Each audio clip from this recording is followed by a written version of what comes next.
YouTube channel biology the life science. आज हम लोग स्टार्ट कर रहे हैं जो अभी अप्रैल में एग्ज़ाम आने वाला है सीबीएसई का क्लास 12 का टर्म 2 एग्ज़ाम। तो उसके लिए जिन स्टूडेंट्स ने ठीक से नहीं पढ़ा या फिर अच्छे से प्रिपरेशन नहीं कर पाए वो लोग अच्छे से देखिए, ध्यान से देखिएगा। अभी भी वक्त है, अभी भी कर सकते हैं क्योंकि एग्ज़ाम तो आपका अप्रैल में है। So let's start the chapter. Unit 8 का 8th चैप्टर है ह्यूमन हेल्थ एंड डिजीजेस। तो हम लोग स्टार्ट करते हैं ह्यूमन हेल्थ एंड डिजीजेस। तो पहले हम लोग जानते हैं कि हेल्थ क्या होता है। What is health? फ्रीक्वेंटली लोग यूज करते हैं इस टर्म को हेल्थ। हेल्थ मतलब कि मैं हेल्दी हूँ, वो हेल्दी है, मैं हेल्दी नहीं हूँ, ये सब कुछ लोग यूज करते हैं। तो हेल्थ होता क्या है? हेल्दी कौन होता है? वैसे लोग जो फिजिकली एकदम फिट हैं, जिम जाते हैं, वो लोग हेल्दी हैं? नहीं। हेल्दी का मतलब वो हुआ कि कंप्लीट हेल्थ होना चाहिए, like social wellbeing, physical health, mental health, सब कुछ ठीक होना चाहिए, तब जाके हेल्दी हुआ। ठीक है, तो health, what is health?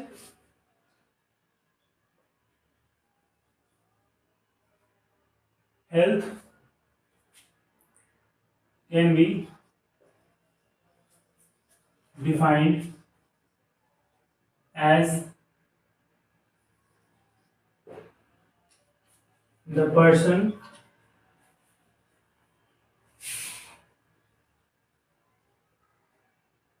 should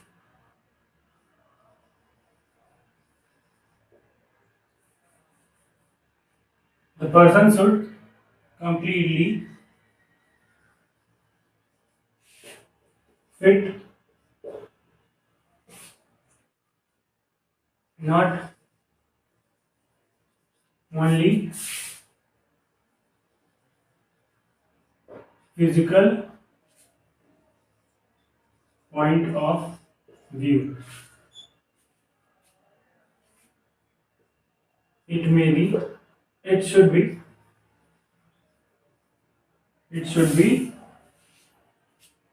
mental, physical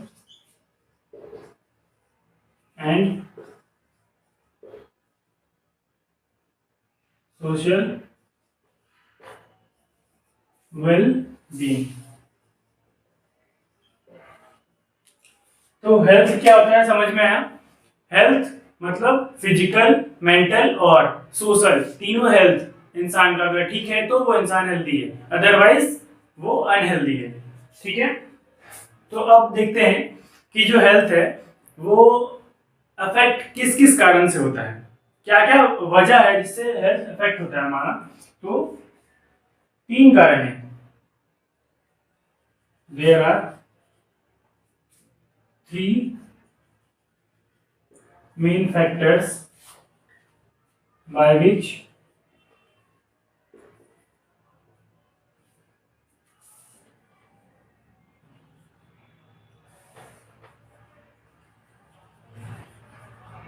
health is affected।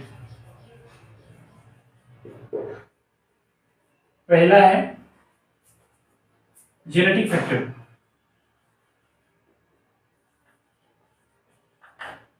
ठीक है, किसी को जेनेटिक डिसऑर्डर है, उसकी वजह से उसका हेल्थ खराब हो सकता है। लाइक किसी के मतलब जेनेटिक डिसऑर्डर मतलब क्या? कंजेनिटल, बिफोर बर्थ उसके जीन में ही वो बीमारी मिली है उसको, उसके जीन में मतलब इनहेरिट हुई है, उसके पेरेंट्स से आया है। जो जीन उसके पेरेंट्स से इनहेरिट हुआ है, उसकी वजह से जो बीमारी होती है वो हो गया जेनेटिक डिसऑर्डर। दूसरा आ जाता है एनवायरमेंटल फैक्टर।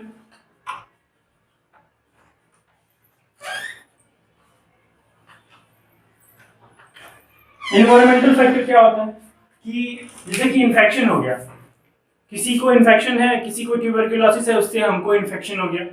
ठीक है, किसी को कॉमन कोल्ड है, उसको उससे हमको इन्फेक्शन हो गया। तो जो इन्फेक्शन किसी से हो गया, या फिर हम लोग इन्वायरमेंटल फैक्टर में और भी बहुत सारा चीज आ जाता है, जैसे कि लाइक कोविड अभी देख लीजिए, कोविड का काफी चला है। कोविड क्या है? इन्फेक्शियस डिजीज है जो इन्वायरमेंटल फैक्टर में आता है, मतलब इन्फेक्शन से स्प्रेड होता है। ठीक है, तो इन्वायरमेंटल फैक्टर क्या हो गया कि जो चीज हमको इन्वायरमेंट मतलब बाहर से मिलती है वो चीज। ठीक है, और तीसरी चीज है poor ADL, activity of daily living, हम लोग का जो डेली लाइफस्टाइल, तो वो अगर पुअर होता है, लाइक हम लोग एक्सरसाइज करना चाहिए हम लोगों को डेली, कंटामिनेटेड फूड नहीं खाना चाहिए, अच्छा फूड खाना चाहिए, योगा करना चाहिए, अच्छा पानी पीना चाहिए, अच्छे तरीके से रहना चाहिए, है ना। तो वो सब चीज डेली लाइफ का जो एक्टिविटी होता है अगर वो भी पुअर है तो उसकी वजह से हम लोग का हेल्थ जो है वो अफेक्ट होता है। ठीक है, अब देखिए नेक्स्ट पॉइंट है कि डिजीज क्या होता है। क्वेश्चन है what is a disease. Disease क्या होता है? ठीक है, disease any type of discomfort in our body we feel. If we feel any type of discomfort in our body, in our any type of body part, organ, system, anything, that is a disease. हम लोग को discomfort होता है मतलब हम लोग healthy नहीं है ना।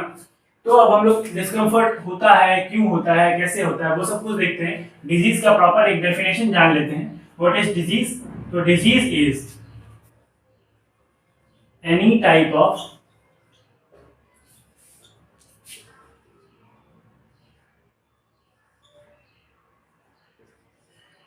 dysfunction,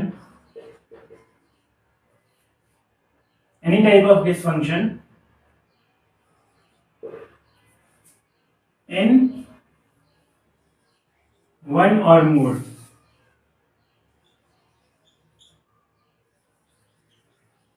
organ, system,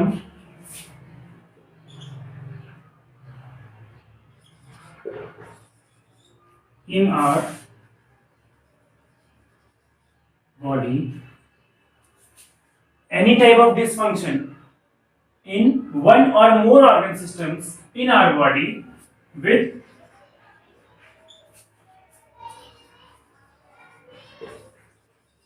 various signs and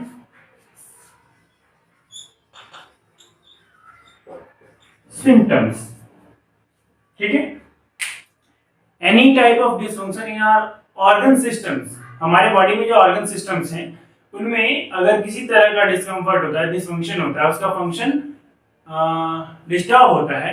ठीक है, वो चाहे पैरासाइट की वजह से हो, फंगी की वजह से हो, हेलमेंट्स की वजह से हो, प्रोटोजोआ की वजह से हो, है ना, बैक्टीरिया की वजह से हो, वायरस की वजह से हो, किसी की भी वजह से हो, तो any type of dysfunction in our organ systems of our body is disease।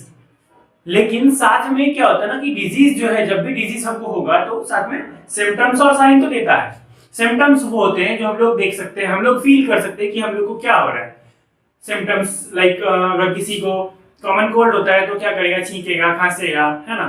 Flu होता है तो बॉडी टेम्परेचर एकदम वार्म रहेगा, रेज करेगा बॉडी टेम्परेचर, तो उस तरह का सिम्टम्स देता है। और साइंस क्या है, जो जब आप डॉक्टर के पास जाओगे तो वो आपको एग्जामिन करेगा।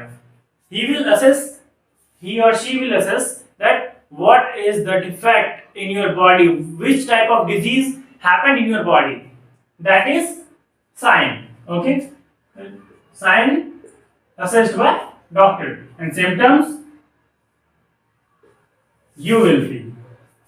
Okay, symptoms felt by patients and assessed by doctors। ठीक है, तो डिजीज क्या होता है समझ में आया। इटियोलॉजी क्या होता है डिजीज का, मतलब क्या क्या वजह होता है। इटियोलॉजी मतलब कारण, क्या क्या कारण हो सकता है। तो parasite, bacteria, fungi, helminths etcetera. ये सारा का सारा वजह है जिसकी वजह से हम लोग को डिजीज होता है। ठीक है, तो डिजीज समझ में आया, हेल्थ समझ में आया क्या होता है, डिजीज समझ में आया कि क्या होता है और किस कारणों से होता है। ठीक है, अब हम लोग नेक्स्ट पढ़ते हैं types of disease.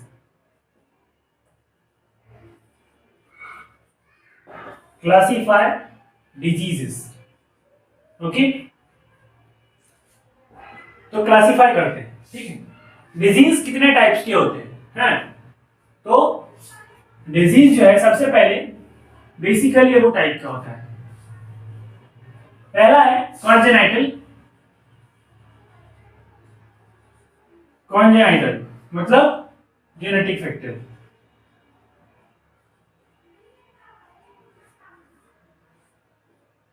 Before birth, है ना, और दूसरा है एक्वायर्ड मतलब इन्वायरमेंटल फैक्टर।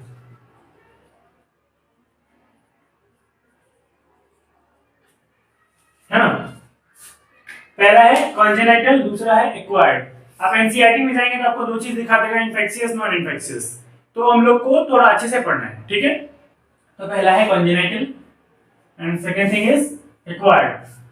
कॉन्जेनाइटल जो पेरेंट्स से आते हैं, इनहेरिटेड फ्रॉम पेरेंट्स, मतलब जो जीन है, पेरेंट्स का जो जीन है वो हमारे अंदर ट्रांसफर होता है और उसकी वजह से जो बीमारी आती है वो हो गया कॉन्जेनिटल डिजीज। ठीक है, दूसरा चीज है एक्वायर्ड डिजीज। एक्वायर्ड डिजीज जैसे कि टाइफाइड हो गया, ट्यूबरकुलोसिस हो गया, जॉन्डिस हो गया, ये सब टाइप का जो डिजीज है, जितना भी डिजीज हम लोग को आफ्टर बर्थ होता है, those all are acquired disease after birth. ठीक है, तो आफ्टर बर्थ जो भी डिजीज होता है वो हो गया एक्वायर्ड और बिफोर बर्थ कॉन्जेनाइटल। ठीक है, तो ये भी देखिए,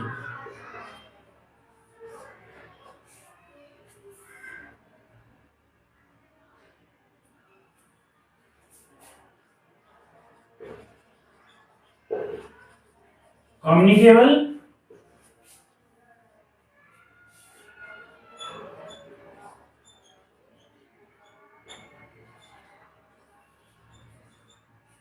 non communicable. Communicable disease, non communicable disease. Communicable disease क्या होता है? जो कम्युनिकेट हो सकता है, इन्फेक्ट हो सकता है, स्प्रेड हो सकता है। जैसे कि मेरे को कोविड हो गया, आपको कोविड हो गया मेरे कांटेक्ट में आने से। Covid is a type of infectious disease and I have cancer. अगर आप मेरे साथ बातचीत करते हो, हाथ मिलाते हो, खाते पीते हो, देन आपको कैंसर हो ऐसा जरूरी नहीं है। कैंसर नहीं होगा। कैंसर का और भी टाइप्स होता है, आगे हम लोग फर्दर क्लास में स्टडी करेंगे कि कैंसर भी इन्फेक्शियस होता है in some cases, but not in every case. Cancer is non infectious disease. And communicable disease जो स्प्रेड हो सकता है, स्प्रेडेबल।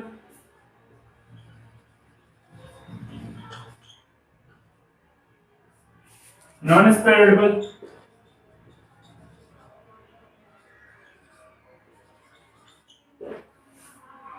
राइट। अब देखिए, कम्युनिकेबल डिजीज का भी हम लोग क्लासिफिकेशन अगर पढ़ें तो इसमें भी दो टाइप का होता है, कंटाजियस, नॉन कंटाजियस। ठीक है, कंटाजियस मतलब कि वैसा बीमारी जो कांटेक्ट में आने से हो, लाइक एड्स है। तो क्या होता है ना कि कांटेक्ट में आए, थोड़ा सा अमाउंट ऑफ सलाइवा या फिर बॉडी फ्लूइड अगर एक्सचेंज हुआ तो उसकी वजह से एड्स क्या होता है, कांटेक्ट में आने से फैलता है। तो एग्जांपल क्या हो जाएगा, एड्स। नॉन कंटाजियस उस टाइप की बीमारी जैसे कि डायरेक्ट कांटेक्ट में ना आए। हैंकरचीफ वाला एग्जांपल ले लीजिए। अगर मेरा हैंकरचीफ है, किसी और ने इस्तेमाल कर लिया, मेरे अंदर कोई बैक्टीरिया वायरस है तो उसके अंदर चला गया। This is indirect spread of the disease is non contagious disease. Okay, example cold, non spreadable disease, ऐसा डिजीज जो हमको है तो हमको रहेगा, आपको नहीं होगा। मेरे कांटेक्ट में आए या मेरा चीज इस्तेमाल करें, लाइक किसी को किसी चीज की डेफिशिएंसी है, किसी को एनीमिया है, सपोज डेफिशिएंसी है, तो ये किसी में भी ट्रांसफर नहीं हो सकता। ऐसा नहीं है कि आप मेरे कांटेक्ट में आओ तो आपको भी कमी हो जाएगी खून की या फिर कुछ और है। तो डेफिशिएंसी हो गया। उसके बाद दूसरा चीज हो गया आपको लाइक डिजेनरेटिव चेंज आता है आपकी बॉडी में, जैसे कि किसी को ऑस्टियोआर्थराइटिस है, किसी को ऑस्टियोआर्थराइटिस है, डिजेनरेटिव चेंज आया हुआ है।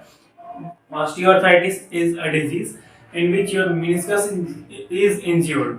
नी के बोन्स जो होते हैं, लाइक फीमर हो गया, टिबिया फिबुला हो गया, तो जो जॉइंट बनता है, हिंज जॉइंट बनता है, नी जॉइंट जो होता है, नी जॉइंट में जो मीडियल और लेटरल मेनिस्कस होता है जो शॉक एब्जॉर्बर का काम करता है, अगर वो घिस जाता है तो ऑस्टियोआर्थराइटिस होता है। बोन एक दूसरे से फ्रिक्शन करता है और फिर जाके पेन होता है। तो डीजेनरेटिव चेंज जैसे कि है डीजेनरेटिव चेंजेस आए बॉडी में, तो वो क्या होगा, ट्रांसफरेबल नहीं होगा कि अगर मेरे को है तो आपको होगा, ऐसा कोई मतलब जरूरी नहीं है, ऐसा नहीं हो सकता। ठीक है, तो डीजेनरेटिव चेंज होगा तो वो नॉन कम्युनिकेबल में आता है। ठीक है, किसी को एडिक्शन है, सपोज किसी को शराब की एडिक्शन है, सिगरेट की एडिक्शन है, वीड देता है, तो वो आप उसके कांटेक्ट में आए तो आपको हो जाए, ऐसा नहीं है। अगर आप चाहें तो हो सकता है।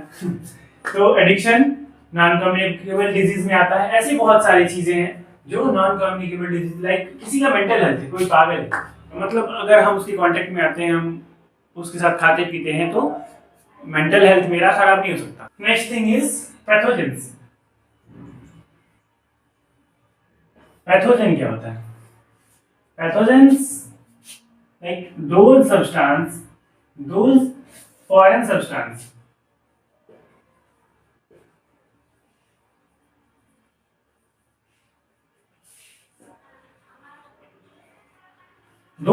substance which enters in our body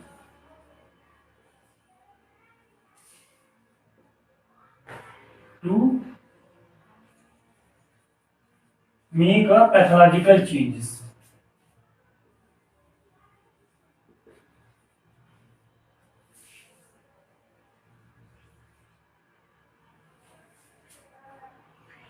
Those foreign substance, वैसे foreign substance like bacteria, virus वगैरह, ये सारा कुछ जो हमारे बॉडी में एंटर करके हमारे बॉडी का पैथोलॉजी चेंज कर दें, मतलब कुछ बॉडी का जो फंक्शन है एडवर्स इफेक्ट करे बॉडी के फंक्शन पे। लाइक अगर हमारा लंग्स का फंक्शन क्या है कि रेस्पिरेशन, उसके बाद फिर गैसियस एक्सचेंज वगैरह करते हैं, है ना।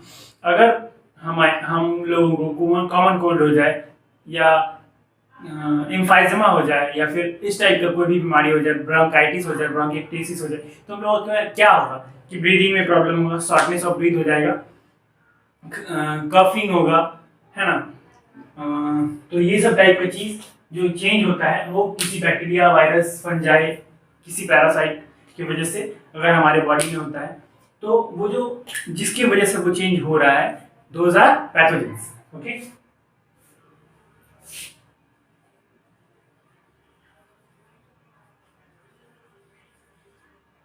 Salmonella typhi,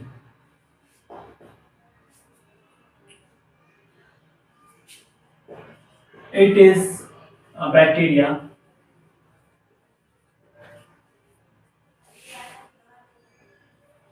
which cause what?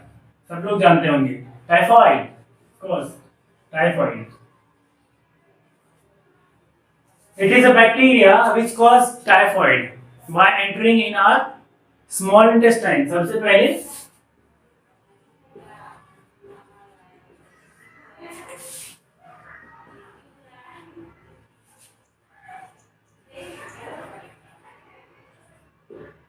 Small intestine में एंटर करता है, सबसे पहले एंटर करेगा स्मॉल इंटेस्टाइन में, उसके बाद डिफरेंट ऑर्गन्स में जाएगा,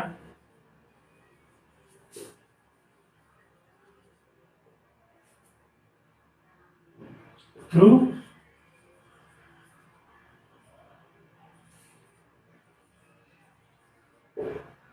migrate through blood in different organs. तो सैल्मोनेला टाइफी क्या होता है ना कि जो बैक्टीरिया है, ठीक है, Salmonella typhi is a bacteria which enters in our small intestine and then migrate into other organs, various organs by blood. Blood जो है उसको बाकी ऑर्गन्स तक पहुंचा देता है। तो स्मॉल इंटेस्टाइन में जाके अटैक करता है। फिर हमारा जो बॉडी का टेम्परेचर है वो normal temperature of a human being, what is the normal temperature? 37 degree Celsius है। तो सैल्मोनेला टाइफी जब बॉडी में एंटर करता है, स्मॉल इंटेस्टाइन में टाइफॉइड होता है किसी को, तो उसका जो टेम्परेचर है वो सीधा कहाँ पहुंच जाता है? 39 to 40 डिग्री।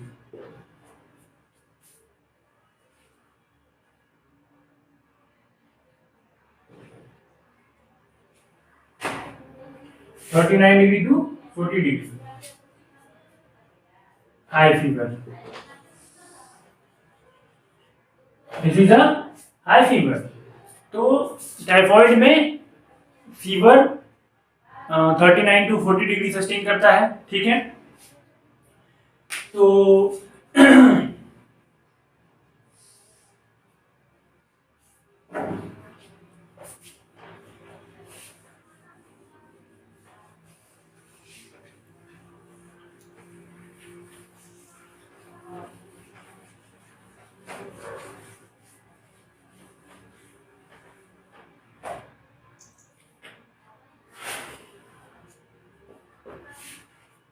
टाइफॉइड कॉज करता है ये, ठीक है। क्यों? क्योंकि उसको करना है, उसका वही काम है। तो टाइफॉइड कॉज करता है, ठीक है। एंटर्स इन स्मॉल इंटेस्टाइन,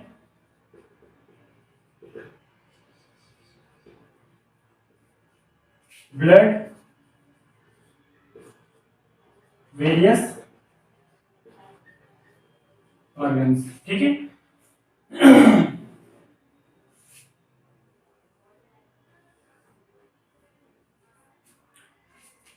क्यों होता है? इटियोलॉजी, एक तो सैल्मोनेला टाइफी की वजह से होता है। सैल्मोनेला टाइफी कहाँ होता है? कंटामिनेटेड फूड, कंटामिनेटेड फूड खा लिया हमने, उससे हो सकता है। कंटामिनेटेड वाटर से हो सकता है। सिम्टम्स,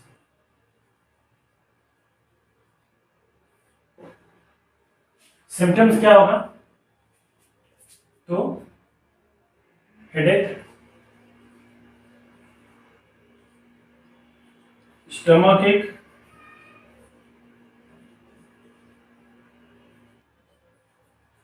लॉस ऑफ एपेटाइट,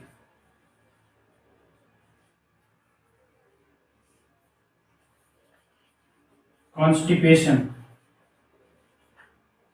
ठीक है। ये सारा सिम्टम्स शो करेगा। हेडेक होगा, हाई फीवर, ठीक है। तो टाइफॉइड जब होता है किस चीज से होता है? सैल्मोनेला टाइफी से होता है। सैल्मोनेला टाइफी कहाँ मिलता है? कारण क्या होता है? तो कंटामिनेटेड फूड खा लिया हमने, वाटर ले लिया हमने कंटामिनेटेड, उसकी वजह से सैल्मोनेला टाइफी हमारे बॉडी में एंटर करता है स्मॉल इंटेस्टाइन में, और फिर जाके ब्लड में एंटर करता है, ब्लड स्ट्रीम से फिर वेरियस ऑर्गन तक पहुंचता है और हमारा फीवर को, बॉडी टेम्परेचर को बढ़ा के रखता है, ठीक है। सिम्टम्स क्या क्या होंगे? पहला तो हाई फीवर, दूसरा हेडेक, तीसरा स्टमक एक, चौथा कॉन्स्टिपेशन या लॉस ऑफ एपेटाइट। ये सारा का सारा सिम्टम शो करेगा, ठीक है।